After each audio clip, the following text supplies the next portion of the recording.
Santapan Harian Rabu 10 November 2021.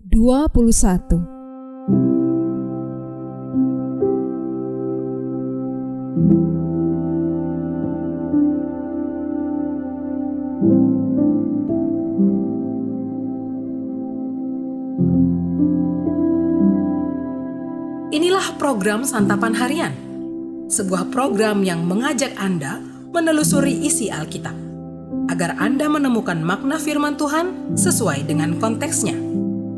Santapan Harian tertuju bagi Anda yang ingin memiliki kehidupan rohani yang segar, kuat, dan sigap.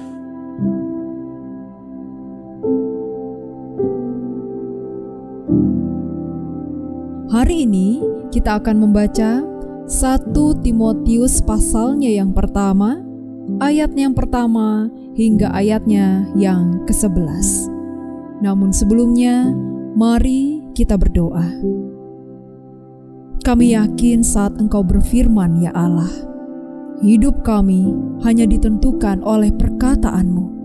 Dan di saat ini, kami bertelut dan memohon.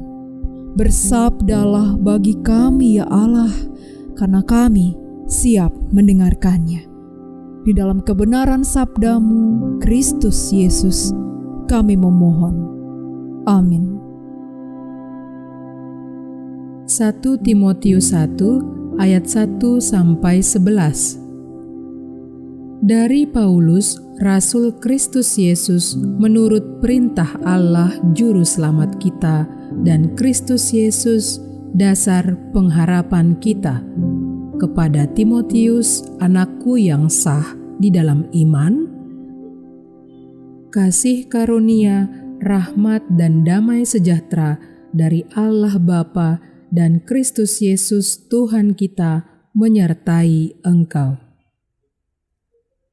Ketika aku hendak meneruskan perjalananku ke wilayah Makedonia, aku telah mendesak engkau supaya engkau tinggal di Efesus dan menasihatkan orang-orang tertentu, agar mereka jangan mengajarkan ajaran lain ataupun sibuk dengan dongeng dan silsilah yang tiada putus-putusnya, yang hanya menghasilkan persoalan belaka dan bukan tertib hidup keselamatan yang diberikan Allah dalam iman.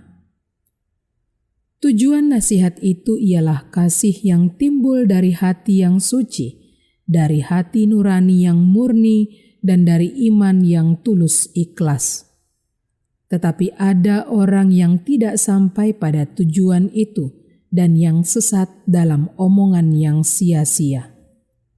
Mereka itu hendak menjadi pengajar hukum Taurat tanpa mengerti perkataan mereka sendiri dan pokok-pokok yang secara mutlak mereka kemukakan.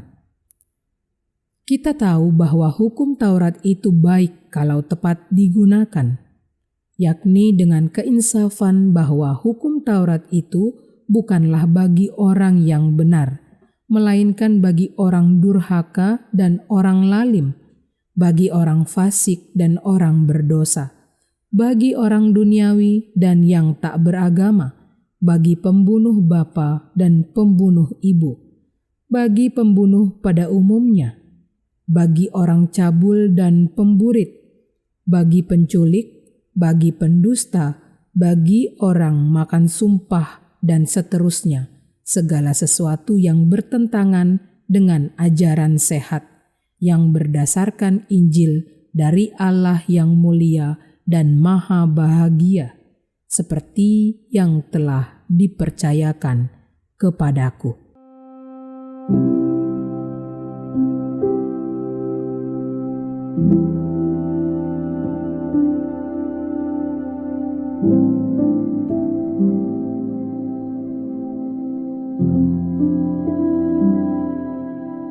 Sahabat Santapan Harian, dalam acara seremonial ketika seorang pejabat diminta memberikan sambutan, kadang-kadang ia mengutus seseorang mewakilinya.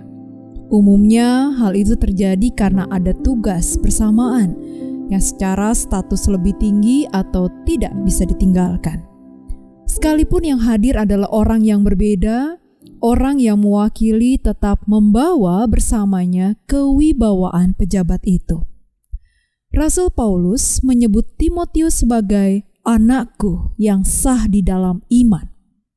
Dengan status sebagai anak rohani, Timotius diyakini telah mengerti pengajaran Rasul Paulus. Karena itu, Timotius pun dipercaya untuk tinggal di Efesus serta mengajar dan menasehati orang-orang di sana, supaya mereka tetap mengikuti ajaran yang benar. Sebagai utusan, Timotius memiliki kewibawaan dari Rasul Paulus. Sekalipun masih muda, dia bisa percaya diri mengajar di tengah-tengah jemaat dan menasehati jemaat yang masih mengikuti ajaran lain. Sebagai anak rohani Rasul Paulus, dia telah menerima ajaran yang benar, sehingga mampu menunjukkan kebenaran itu kepada orang-orang lain dan menghasilkan kasih yang sejati dalam kesucian dan iman. Jika demikian halnya, kita harus pula menjadi anak Tuhan, dalam arti murid yang telah mengerti ajaran Tuhan dan utusan yang mengajarkan kebenarannya. Kita harus menjadi seperti Timotius yang belajar dan menyerap segala kebenaran yang diajarkan oleh Tuhan dan diteruskan oleh para rasul melalui Alkitab yang kita warisi. Kita harus bisa menunjukkan kualitas iman bahwa kita sungguh-sungguh mengerti kebenaran yang diajarkan kepada kita. Dengan demikian, kita menjadi duta kebenaran. Pertama, kita bisa menunjukkan hal yang tidak benar dan memperbaiki kesalahan. Kita bisa menegur orang lain yang bersalah supaya kembali ke jalan yang benar. Kedua, kita berani, tidak takut ataupun minder untuk mengajarkan kebenaran. Sekalipun pada umumnya ajaran yang beredar di dunia atau di luar sana adalah hal-hal yang tidak sejalan dengan firman Tuhan. Apa yang kita tampilkan bukanlah status sosial atau ekonomi, bukan pula kedudukan dan jabatan, melainkan kebenaran yang telah diajarkan kepada kita melalui pemberitaan dan pengajaran firman Tuhan. Mari kita berdoa. Memujamu lewat suara tak terasa cukup bagi kami. Tak cukup bagi kami hanya bernyanyi bagimu. Namun hidup memberi diri kepadamu, itulah kerinduan kami. Dan inilah janji kami untuk senantiasa melakukan firman-Mu. Karena itulah pujian sejati kepadamu Sang Kristus.